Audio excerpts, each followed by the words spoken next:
नमस्कार दोस्तों, मैं अंकुर उपाध्याय स्वागत करता हूं आप सभी का एक बार फिर से अपनी नई वीडियो में। दोस्तों यहाँ पे आप सभी के साथ 3 स्टॉक्स के बारे में बात करूंगा जिनमें कल एक्शन आपको देखने को मिल सकता है, क्योंकि गवर्नमेंट कुछ स्पेशल इनिशिएटिव, कुछ स्पेशल इंसेंटिव्स अनाउंस कर सकती है इस क्षेत्र के लिए। 3 स्टॉक्स कौन कौन से हैं? वही जो रिसेंटली बड़ी परेशानी में रहे हैं, जैसे कि डिक्सन टेक्नोलॉजीज, केन्स टेक्नोलॉजीज, और एक जो परेशानी में तो नहीं रहा है लेकिन थोड़ी सी करेक्शन यहां भी आ गई है, अंबर एंटरप्राइजेस। क्या है ऐसा इन स्टॉक्स में जो कल मैं आप सभी के साथ शेयर कर रहा हूं? एक एक करके चीजें शेयर करता हूं। शुरू करते हैं बिना किसी देरी के। सबसे पहले मैं आप सभी के साथ डिस्कस करना चाहूंगा दोस्तों कि जो बजट है उसमें EMS यानी इलेक्ट्रॉनिक मैन्युफैक्चरिंग स्कीम के तहत हो सकता है कुछ स्पेशल अनाउंसमेंट आते हुए दिखें। सरकार चाहती है कि बढ़ावा दे इलेक्ट्रॉनिक स्पेस को, क्योंकि यहां पे ग्रोथ बहुत ज्यादा है। इवन जो इकोनॉमिक सर्वे आया उसमें यह भी आया कि हमने 1 लाख फोन तो एक्सपोर्ट करे हैं बनाकर। तो ये अगर ऐसा हो रहा है तो ये हमारे लिए अचीवमेंट टाइप ही है, पॉजिटिव है। सबसे पहले कुछ रिपोर्ट्स भी हैं इसके ऊपर, अगर आप पढ़ोगे तो क्या क्या है।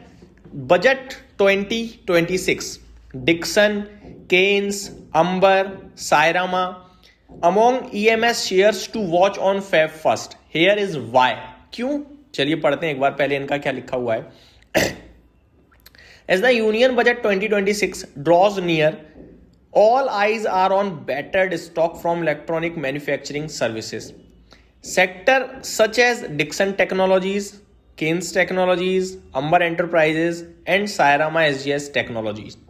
There are expectation of custom duty rationalization and tariff reforms in the budget, which may reduce input cost for electronic production. The market, Nuvama Institutional Equities said, is seeking extension or expansion of PLI incentive schemes for electronics and related manufacturing. Besides, the sector is expecting increased budgetary allocation for EMS in a bid to strengthen local component production. Policies support to deepen India's electronic supply chain and exports are also eyed. कहने वाली बात यह है कि budget में 2-3 चीजें हो सकती हैं। एक, इनके लिए जो PLI स्कीम के तहत ये ऑलरेडी आते हैं, थोड़ा और एक्सटेंड किया जा सकता है, कुछ इंसेंटिव्स और लाए जा सकते हैं सो दैट इन्हें बढ़ावा मिले और ज्यादा फोकस हो और एक्सपोर्ट भी इनके लिए मार्केट बने। केवल इंडिया ही ना बने, एक्सपोर्ट ओरिएंटेड भी ये कंपनियां बने। ठीक है। दूसरी चीज जो ये लोग कह रहे हैं वो ये कह रहे हैं कि कुछ कस्टम ड्यूटीज को रैशनलाइजेशन किया जा सकता है, कुछ कट किया जा सकता है सो दैट इनके लिए जो इनपुट कॉस्ट है वो सस्ती हो जाए। तो ये सारी रिपोर्ट्स हैं और ऐसी आपको काफी रिपोर्ट्स मिलेंगी अगर आप पढ़ोगे तो। अब मैं एक एक करके तीनों स्टॉक्स पे आता हूं दोस्तों। बड़ी भयंकर गिरावट हुई है तीनों ही स्टॉक्स में। पर्सनल लेवल पे मुझे डिक्सन टेक यहां से बहुत अच्छा लगता है और मैंने डिस्कस भी किया है। परसों इस कंपनी के नतीजे बेहद मजेदार, बेहद शानदार आए थे। कल ये स्टॉक नीचे गया, फिर ऊपर भी गया था। अगर मैं आपको बताऊं काफी वॉलेटाइल था, 1000 रुपए का मूव दिया इसने पूरे दिन के दौरान। 9835 पे कल अराउंड ये स्टॉक आपको स्टार्टिंग में गया, फिर ये 10,843 तक गया और एट द एंड 10,406 पे 109 रुपए ऊपर 1% की तेजी के साथ बंद हो गया। लेकिन नंबर्स बहुत ही स्ट्रांग थे, बहुत ही स्ट्रेंथ दिख रही थी ये नंबर्स में क्लियर कट। स्टॉक की बात करूं, ऊपर में 19,500 के समथिंग का इसका हाई है, स्पेसिफिकली 19,148 का, और 52 वीक हाई इसका 18,471 का है। वहीं 52 वीक लो की बात करें तो वो कल ही लगा है दोस्तों। मेरा मानना यह है कि ये क्वालिटी स्टॉक 45 के पीई पे अपॉर्चुनिटी है और कल जो इस कंपनी ने नतीजे पोस्ट करे हैं उसके बाद मुझे और ज्यादा पॉजिटिविटी आती है इस कंपनी को लेकर। आगे बात करते हैं, दूसरा स्टॉक है केन्स टेक्नोलॉजीज। इसमें ना थोड़ी दुविधाएं आ गई थी रिसेंटली, वो जो डेटा कुछ और पोस्ट कर दिया है कुछ और सब्सिडरीज को लेकर, वो सारी प्रॉब्लम्स की वजह से गिरा था।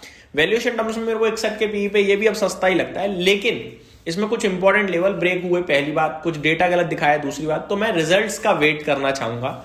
एक बार रिजल्ट्स आ जाए तो थोड़ी क्लियरिटी ज्यादा मिलेगी, फिर ज्यादा अच्छे से ध्यान देंगे। बाकी मुझे लगता है ग्रोथ इंटैक्ट है इस कंपनी की अभी भी। डिप्स में कहीं ना कहीं इसमें इन्वेस्टर्स आ जाएंगे, अट्रैक्ट हो जाएंगे, और नंबर्स अच्छे लगे तो स्टॉक यहीं से घूम जाना चाहिए, ऐसा भी मुझे लगता है। कंपनी मुझे ये भी खराब नहीं लगती, बट क्योंकि ये ब्रेकडाउन में ट्रेड कर रही है और थोड़ा सा इंटरनल इश्यूज आए हैं तो वो मेरे को अलर्ट करने को कह रहे हैं। तीसरा स्टॉक है दोस्तों अंबर एंटरप्राइजेस, 5716 पे है। 8,000 रुपए के समथिंग का हाई लगाया इसने भी ऊपर में। 90 के पीई पे ट्रेड कर रहा है, थोड़ा वैल्यूएशन में भी ये महंगा है अमॉन्ग अदर्स।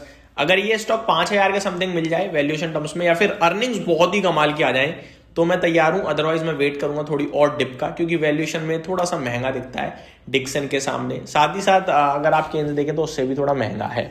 बाकी नॉर्मली डिक्सन महंगा रहता है अंबर के एंटरप्राइज में, बट इस समय डिक्सन सस्ता है, तो वो एक अपॉर्चुनिटी लग रही है मुझे।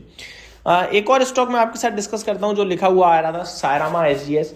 51 के पीई पे है, तो ये रीजनेबल वैल्यूएशन है।